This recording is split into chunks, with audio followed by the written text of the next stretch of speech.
Imaginez une époque où l'homme n'avait pas encore marché sur la Lune, où la télévision par satellite relevait encore de la science-fiction. Et si je vous disais que cette montre allait contribuer à changer l'histoire? Aujourd'hui, on va parler d'une montre qui n'a pas seulement marqué l'histoire de l'horlogerie, mais qui a littéralement conquis l'espace. Voici la Bulova Accutron Spaceview, une révolution technologique des années 60, un design qui hurle le rétrofuturisme et une histoire qui va vous faire voyager jusqu'à la Lune. Alors, attachez vos ceintures, on décolle.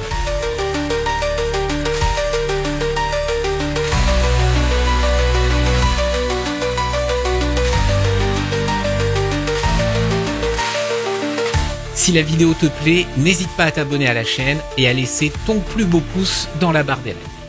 Bulova, c'est une maison fondée en 1875 à New York, rachetée par Citizen en 2008, mais aujourd'hui, ce qui nous intéresse, c'est cet Accutron sorti au début des années 60. Ce bijou technologique n'est pas une montre mécanique classique, ni une quartz. Elle est unique avec son mouvement à diapason. Mouvement sur lequel on va revenir dans un instant. Ce mouvement est si révolutionnaire pour son époque qu'il va grandement intéresser la NASA, qui l'a adopté pour 46 missions spatiales. C'est-à-dire que même s'il n'y a pas vraiment d'archives de l'ensemble des missions, on sait par exemple que le satellite Telstar était équipé de ce mouvement. Ça permettait une mesure précise du temps, ce qui est indispensable pour un satellite. De plus, le fait qu'il n'y ait pas de spirale, vous savez, le fameux spirale, le petit balancier qu'il y a dans les montres mécaniques, en tout cas qu'il y avait dans toutes les montres mécaniques de l'époque, eh bien, ça lui permettait de pas souffrir des effets de la pesanteur. Ce calibre fait partie des équipements du satellite qui a changé notre façon de voir le monde, littéralement.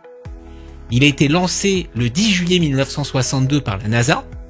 Telstar, ça a été le premier satellite de télécommunication actif qui retransmettait des signaux de télévision, des appels téléphoniques, et puis même des données à travers l'Atlantique. Le 23 juillet 62, pour la première fois, des images télévisées ont été diffusées en direct entre les États-Unis et l'Europe. Les Européens ont vu des petits bouts de matchs de baseball, des coupures de presse de New York, et les Américains, ils ont pu voir la Tour Eiffel en direct. C'était magique, presque de la science-fiction à l'époque. Et ce mouvement a contribué à rendre tout ça possible. Il y a même une légende fascinante qui circule. Pendant la guerre froide, le gouvernement américain aurait demandé à Bulova de retarder la sortie publique de l'Accutron. Pourquoi ? Parce que cette technologie qui était embarquée à l'intérieur des satellites américains, ça leur donnait une avance technologique sur les satellites soviétiques. Le brevet, comme il a été déposé en 1953 et que la première montre est sortie en novembre 60, ça se tient. Mais par contre, attention, il n'y a rien d'officiel et ça peut pas être affirmé avec certitude.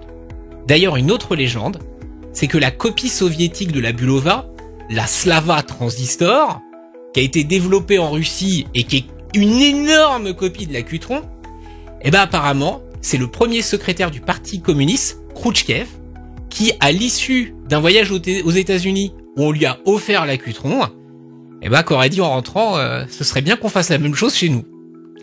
Mais ce qui m'impressionne le plus, c'est de savoir qu'en juillet 69, lors de la mission Apollo 11, vous savez, cette mission où on a quand même marché pour la première fois sur la Lune, donc quand même quelque chose d'important, un mouvement Accutron qui était placé dans un instrument fut laissé sur place, au sein du cratère de la mer de Tranquillité. C'est marrant que l'Omega Speedmaster, porté par les astronautes pendant quelques jours sur la Lune, soit devenu une légende au point qu'on l'appelle la Moonwatch, alors que ce mouvement est sur la Lune depuis plus de 50 ans dans une indifférence totale. D'ailleurs, pourquoi ce mouvement a-t-il été choisi pour équiper les instruments spatiaux ? Parce qu'en environnement de faible gravité, des montres mécaniques traditionnelles, équipées d'un spiral, auraient pu ne pas fonctionner correctement. Alors que l'Accutron, elle était prête pour cet environnement. D'ailleurs, comment ça marche ? Ce qui rend l'Accutron si spécial, ça repose sur son mouvement à diapason.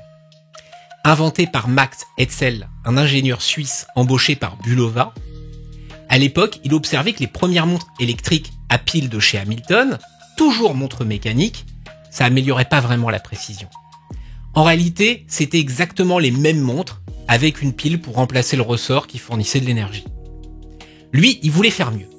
Et il a eu l'idée d'utiliser un petit transistor pour faire vibrer un diapason à une fréquence très élevée de 360 Hz, soit 360 vibrations par seconde.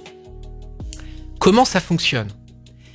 2 aimants fixés au diapason, entourés de bobines de cuivre, un courant électrique les fait vibrer, et cette vibration entraîne les aiguilles. Résultat, une fluidité incroyable pour l'aiguille des secondes, qui n'est d'ailleurs pas sans rappeler la fluidité des mouvements Spring Drive, beaucoup plus modernes de Grand Seiko, même si celui-ci fonctionne très différemment. Une précision annoncée à l'époque de 99,997% en conditions réelles. Plus besoin de remettre sa montre à l'heure régulièrement, plus besoin de la remonter grâce à sa pile, et avec seulement 12 pièces mobiles à l'intérieur, demandait beaucoup moins d'entretien que les montres classiques de l'époque. Et pas un petit tic-tac, mais un petit bourdonnement au fonctionnement, un petit qui donne vie à la montre. Écoutez ce bourdonnement, c'est le son d'une révolution.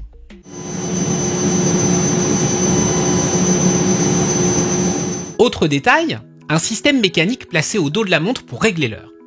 Pas de couronne sur le côté. Et oui, pas besoin de remonter cette montre.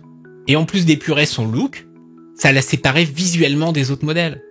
Cet élément de design était une idée de génie pour marteler le message que c'était non seulement la fin du remontage de sa montre, mais aussi qu'elle était tellement précise que l'on n'aurait plus besoin de la remettre à l'heure régulièrement. Une vraie révolution, jusqu'aux montres à quartz qui arriveront en 69 et qui ont rendu malheureusement ce mouvement obsolète. D'ailleurs, avez-vous déjà vu comment était taillé un cristal de quartz ? Vous savez, le petit cristal encapsulé qui fait vibrer vos montres ? Ouais, il s'agit d'un petit diapason. Et vous le verrez, cet accutron fut une source d'inspiration dans de nombreux domaines. Par exemple, si vous kiffez le rétrofuturisme, la Space View en est la quintessence. Son design crie le futur, vu par le prisme des années 60. Et le plus beau, c'est que c'est en grande partie involontaire. À l'origine, Bulova avait sorti l'accutron avec un cadran classique. Elle ressemblait quand même pas mal aux autres montres de l'époque. Sauf qu'en vitrine, Bulova voulait exposer ses accutrons sans cadran pour dévoiler la technologie qui était à l'intérieur. Et les clients adoraient. Face à l'engouement, la marque a décidé de produire officiellement ce modèle Space View, qui encore une fois à la base n'était qu'une montre de démo en vitrine qui n'était pas destinée à être vendue, et ils ont même envoyé des kits de conversion aux bijoutiers pour qu'ils retirent le cadran des montres qu'ils avaient pour les transformer en Space View. C'est pour ça qu'il a fallu rajouter sur le verre le logo et des index, parce qu'à la base c'était présent sur le cadran et que ça aidait quand même pas mal à lire l'heure. Et ce design, c'est devenu une philosophie. Ne pas cacher les composants, mais les sublimer. Un architecte qui s'illustrait dans cette philosophie était Richard Rogers, avec le Centre Pompidou à Paris, ou le bâtiment Lloyd à Londres. Il adorait l'accutron. C'était rare de le voir porter autre chose au poignet que sa Space View, et l'influence de celle-ci se fait ressentir. Ces bâtiments exposent leur structure, comme la Space View expose son cœur. Par effet domino, le Centre Pompidou a lui-même inspiré le monde entier, dont le designer de la Nike Air Max, qui revendique que l'idée de la bulle d'air visible à l'extérieur était inspirée par le Centre Pompidou. Donc vous comprenez que si à la base, cette montre inspire une première personne pour ses créations qui elle-même en inspire d'autres, au final, cette montre, c'est le début de quelque chose d'énorme. Autre petite anecdote, tous les amateurs d'horlogerie savent que l'acteur de légende, Paul Newman, portait fièrement une Rolex Daytona offerte par sa femme, une pièce au cadran exotique qui d'ailleurs fut renommée par les collectionneurs la Rolex Paul Newman. Il l'a rendue tellement iconique que lors d'une vente aux enchères, sa montre personnelle fut vendue plus de 17 millions de dollars. En revanche, peu de gens savent qu'il avait aussi un petit faible pour la Space View, comme on peut le voir sur ses photos de l'époque.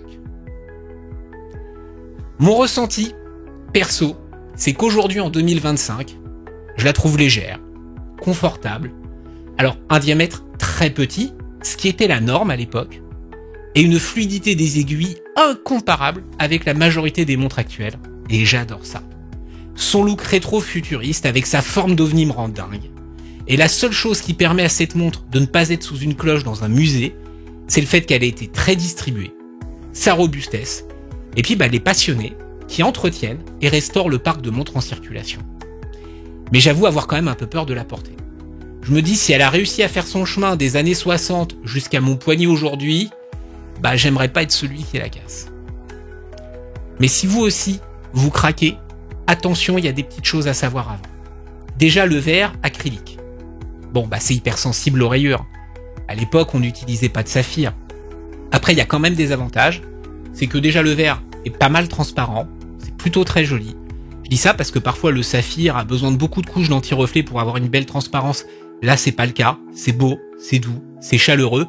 Et puis, ces petites rayures, elles sont plutôt faciles à retirer avec un petit polissage. Elle n'est absolument pas étanche. Même si écrit waterproof, c'est comme les adeptes du PMU, l'eau c'est son pire ennemi. Donc voilà, on reste loin de la flotte. Et les piles sont pas vraiment standards, il est pas facile d'en trouver des compatibles, et elles peuvent coûter entre 20 et 30 euros. D'expérience, il faut changer après environ un an et demi. Si vous faites des recherches sur cette montre, vous verrez qu'elle a subi pas mal de rééditions, plus ou moins intéressantes. Et si vous voulez une version moderne, il y a un hommage sorti en 2020 qui fonctionne avec un système électrostatique basé sur des micro-générateurs entraînés par le mouvement du poignet, comme les montres mécaniques classiques, sauf que celle-ci du coup offre une réserve de marche de 2 ans et elle mériterait d'être tellement plus connue. On la trouve pour environ 3000 euros et je pense qu'elle vaudrait vraiment le coup de faire une vidéo à elle toute seule tellement cette montre elle est superbe. Potentiellement dans la liste de mes futures acquisitions. Quant à celle que je possède, il faut compter entre 500 et 1000 euros pour en trouver une en parfait état. Il s'agit souvent de vieilles accutrons convertis par la suite en Space View, en retirant le cadran, comme à l'époque en boutique. Elle est née dans les années 60 pour dévoiler l'univers, et elle accompagne encore les passionnés en 2025. Et si vous voulez voir ce que ça donne quand je dois justifier l'achat d'une nouvelle montre, direction cette playlist où je me fais cuisiner par ma femme. On se retrouve bientôt pour une prochaine vidéo. À plus. Toutes les sources sont dans la description. À bientôt sur le temps cool.